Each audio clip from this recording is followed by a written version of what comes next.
শুধু এক্সারসাইজ করার জন্য, তাহলে আমরা রাজনৈতিক হানাহানি কেন করবো? তাহলে একটা দুটো পার্টি থাকতো, দু চারটে পার্টি থাকতো। দেশ জুড়ে কিন্তু না, দেশ জুড়ে কত রেজিস্টার্ড পার্টি আছে?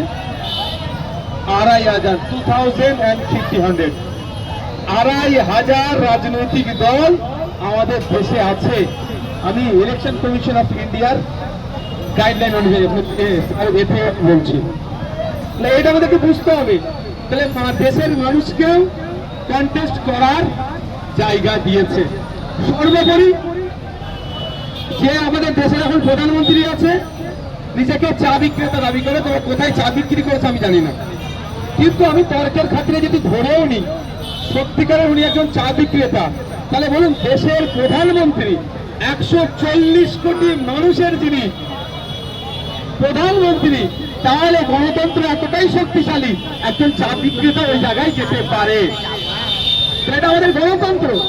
এই ডেমোক্রেসিকে নষ্ট করার চেষ্টা চলছে।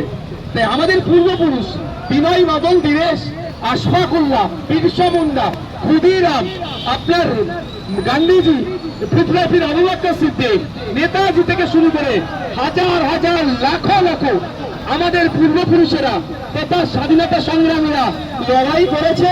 তার লড়াইয়ের ফলে আমরা আমাদের হাতে সংবিধান